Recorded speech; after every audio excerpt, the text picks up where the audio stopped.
سب سے امیر ترین اور عیش پرست ہوگا نا، دنیا کا سب سے امیر ترین، فرمایا کل میدان معاشر کے اندر اس کو ایک غوطہ دیا جائے گا جہنم کا، کھڑا کیا جائے گا، بتا تو کہے گا یا پروردگار دنیا کی عیش اس کے سامنے کچھ مانا نہیں رکھتا، ایک غوطے کے ساتھ دنیا کا سارا نشہ اتر گیا۔ اور سرکار نے فرمایا ایک وہ بندہ جو دنیا کا سب سے غریب ترین ہوگا اس کو جنت کا ایک نظارہ کروایا جائے گا، تو وہ کہے گا یا پروردگار دنیا کی ساری تکلیفیں بھول گئے ہم۔ مطلب کیا؟ بات سمجھے میری، مطلب کیا کہ میدان معاشر کی تکلیف سب سے بڑی تکلیف ہوگی اور جنت کا نظارہ سب سے بڑی کیا ہوگی؟ عیش ہوگی۔ اس لیے یہاں کی تکلیفوں کے اوپر ہی بندے جو ہے وہ ڈھیر ہو جاتے ہیں۔ چھوٹی سی تکلیف آئی نماز گئی، چھوٹی سی تکلیف آئی سب کچھ گیا، کیا ہو گئی؟ سر درد کر رہا ہے، حضرت صاحب کا سر درد کر رہا ہے، جماعت بھی گئی، نماز بھی گئی، روزہ بھی گیا، سب کچھ گیا، حضرت صاحب کا سر درد کر رہا ہے، چکرا رہا ہے، سب کچھ چھوڑ دیا، وہ یہ کوئی تکلیف ہے سر درد کر؟ ہاں ہے، لیکن رسول کریم علیہ السلام حضرت عائشہ صدیقہ عفیفہ طیبہ طاہرہ رضی اللہ تعالیٰ سنے میں بات کر رہے ہوں، آپ فرماتی ہیں جتنی میں نے نبی علیہ الصلوۃ والسلام کی موت کے وقت جتنی میں نے تکلیف دیکھی ہے نا سرکار دو عالم کو، فرماتی ہیں اللہ کی قسم اس کے بعد مجھے اب کوئی تکلیف لگتی نہیں۔ اور رسول کریم علیہ السلام نے فرمایا، سرکار دو عالم فرماتے ہیں کہ جتنا آپ کو بخار آتا ہے نا ایک بندے کو، سرکار دو عالم فرماتے ہیں نبی کا بخار بھی ڈبل ہوتا ہے، نبی کی تکلیف بھی کیا ہوتی ہے؟ ڈبل ہوتی ہے۔ جتنا کسی کا مرتبہ بڑھ جاتا ہے اللہ اس کی تکلیفیں بھی اتنی بڑھا دیتا۔ ایک صحابی رسول کریم کی بارگاہ میں آئے اور آگے کہنے لگے یا رسول اللہ مجھے آپ سے محبت ہے، مجھے آپ سے کیا ہے؟ تو سرکار دو عالم نے فرمایا صحابی کیا بات کر رہے ہو، اتنی بڑی بات کر رہے ہو؟ کہنے لگے نہیں حضور مجھے آپ سے محبت ہے۔ سرکار نے فرمایا پھر سوچ لو۔ کہنے لگے حضور مجھے آپ سے محبت ہے۔ فرمایا پھر تیار ہو جو، جس طرح ڈونگی جگہ پر پانی آتا ہے نا، فرمایا پھر تکلیفیں تیرے گھر میں ایسے ہیں۔ آج لوگ جو ہے وہ دین کا سہارا دیتے ہیں تکلیف نہیں آئے گی، اور نہیں دیندار بندوں کو زیادہ تکلیفیں آتی ہیں خدا کے بندوں۔ آج لوگ پیر بیعت کرتے ہیں تو نیت یہ ہوتی ہے کہ پیر تکلیفیں ساری دور کر دے گا، نان سینس، کوئی سمجھ نہیں، آپ کو دین کی سمجھ ہی کوئی نہیں۔ ارے وہ تو پیر اس لیے بنایا تھا، وہ دین کا راہ دکھائے گا، وہ تمہیں بتائے گا کہ تکلیف پر بھی تم نے کیا کرنا ہے؟ صبر کرنا ہے۔ وہ تو دین کے لیے پیر بنایا تھا، وہ تکلیفیں اٹھانے کے لیے پیر نہیں بنایا تھا۔ تو اس لیے سامعین محترم جتنا کوئی دین کے قریب ہوتا ہے اتنی تکلیفیں اس پہ کیا آتی ہیں؟ یہ تربیت کا حصہ ہے، اس کو سمجھے۔ آپ نماز اس لیے نہ پڑھے کہ نمازیں پڑھیں گا تو میری تکلیفیں دور ہو جائیں گی، روزہ رکھوں گا تو میری تکلیف دور ہو جائے گی، حج کروں گا تو میری تکلیف دور ہو جائے گی۔ نہیں، یہ اللہ رب العالمین کے محبوبوں کی سنت ہے۔ سرکار دو عالم سے بڑا نہ کوئی حاجی ہے، نہ سرکار دو عالم سے بڑا کوئی نمازی ہے، نہ سرکار دو عالم سے بڑا کوئی مجاہد ہے، نہ حضور سے بڑا کوئی پیر ہے، نہ سرکار سے بڑا کوئی قاضی ہے، نہ بادشاہ وقت ہے۔ لیکن میرے مصطفیٰ کریم کا حال یہ تھا کہ 2 مہینے گھر میں چولہا نہیں جلتا تھا۔ میری بات آپ کو سمجھ آئی؟ چوئی صاحب تکلیفوں سے نہیں گھبرانا چاہیے۔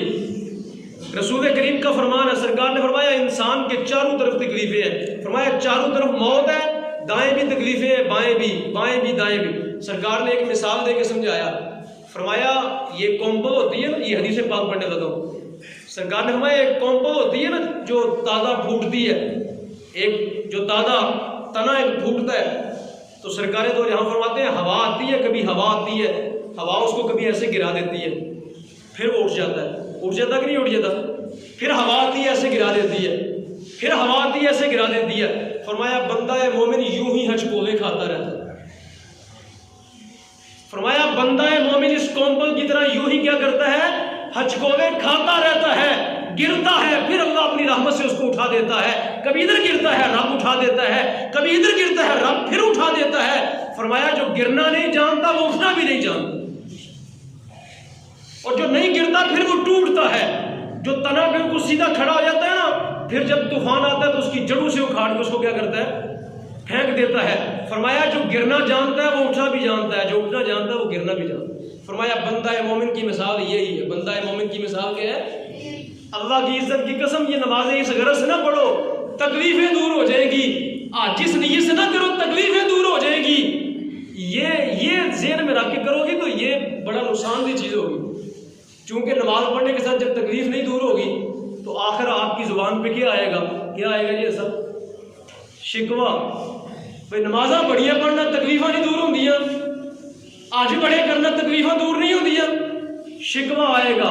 اس نیت سے نماز پڑھو ہی نا، نیت یہ ہو یا اللہ تجھے راضی کرنا مقصود، بس اے اللہ تو نے میرے اوپر یہ فرض عائد کیا، تیرے محبوب کا طریقہ ہے میں وہ ادا کروں گا، بس میری یہ غرض ہے، باقی تکلیفیں خوشی غمی اے مالک یہ تیرے مصطفیٰ کی یہ سنت ہے، ان کے اوپر بھی آتی رہی تو میں بھی کیا کرتا رہوں گا، گزارتا رہوں، بس اتنی سی غرض ہے۔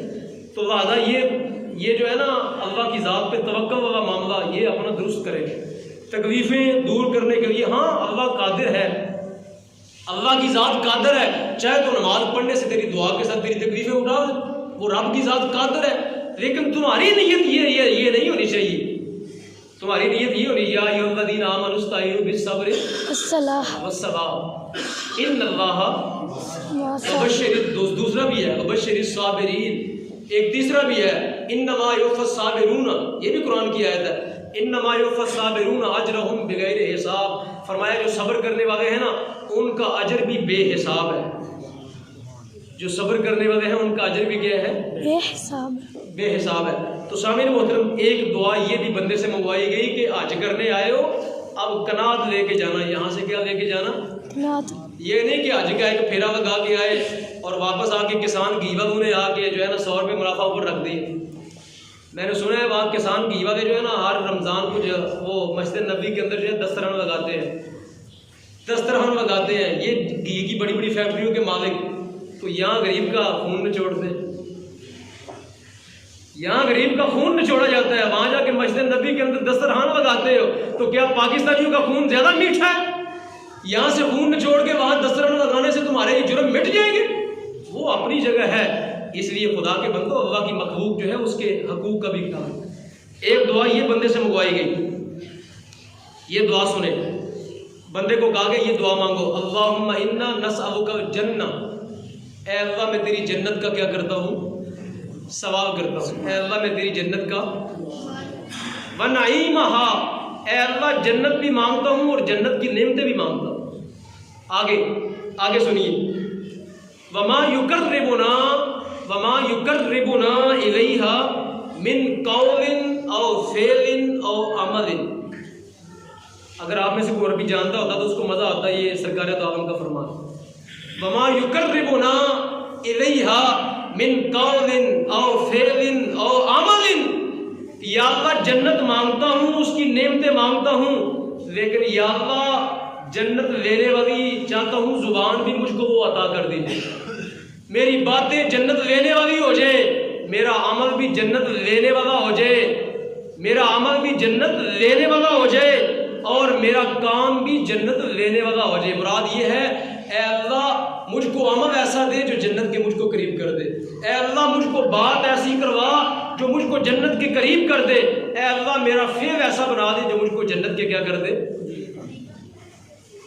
جنت رب سے مانگی گئی لیکن کہا گیا اپنا قول جنت والا بناؤ، اپنی زبان کو جنت والی زبان کرو، اپنے فعل کو جنت والا فعل کرو، اپنے عمل کو جنت والا عمل کرو۔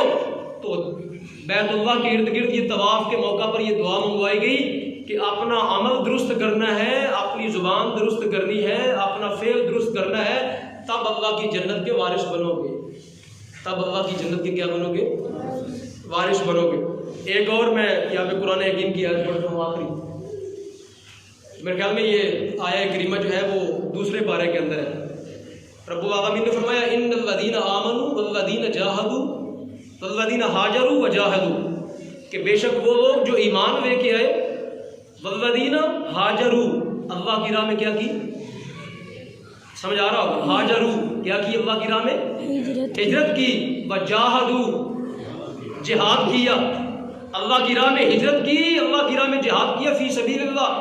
آگے نتیجہ قرآن کا نتیجہ، اس کے بعد نتیجہ قرآن کہتا ہے اولئک یرجون رحمت اللہ، اولئک یرجون رحمت اللہ، فرمایا اللہ کی رحمت کے امیدوار یہی لوگ ہیں۔ کون؟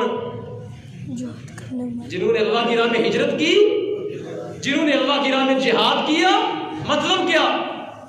مطلب کیا؟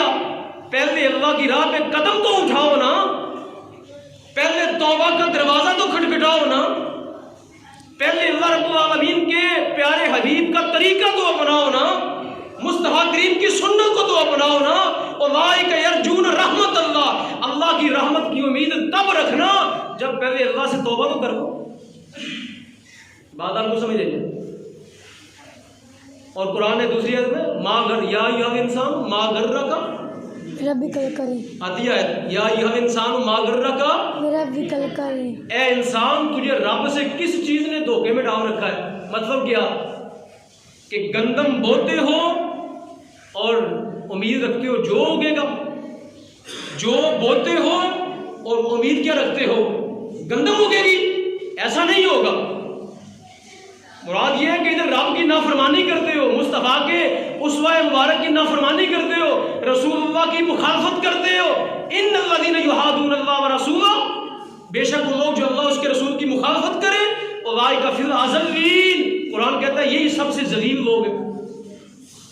28واں پارہ سورہ مجادلہ، ادھر اللہ اس کے رسول کی نافرمانی کرتے ہو، ادھر رب کی رحمت کے امیدوار ہو۔ فرمایا یہ بات سمجھ نہیں آتی، اللہ کی رحمت ان کو ملے گی جو بے ہجرت کریں گے، جو گناہوں سے ہجرت کریں گے۔ چلو آج فتح مکہ کی ہجرت باقی نہیں ہے تو گناہوں سے ہجرت کرنا تو باقی ہے نا۔ ہر بندہ اپنے گناہوں کو تو چھوڑ سکتا ہے نا۔ پتہ ہے گناہوں کو چھوڑنے کا معنی بھی سرکار نے اس کو بھی ہجرت فرمایا۔ سرکار نے فرمایا جہاد دو قسم کے ہیں، فرمایا ایک جہاد اکبر ہے، ایک جہاد اصغر ہے۔ فرمایا اپنے نفس سے جہاد کرنا، یہ جہاد کون سا جہاد ہے؟ جہاد اکبر، یعنی گناہوں کو چھوڑ دینا، یعنی کس کو کرنا؟ تو میری بات آپ سمجھے، اللہ پاک کی ذات فرماتی ہے دھوکے میں نہ رہنا، دھوکے میں نہ رہنا کہ رب بڑا رحیم ہے۔ ہاں ہاں رب واقعی بڑا رحیم ہے، رب بڑا غفور ہے، دھوکے میں نہ رہنا۔ پہلے میرے مصطفیٰ کی اتباع کرو گے، رسول کریم کا طریقہ اپناؤ گے، پھر رب کو بڑا غفور رحیم پاؤ گے۔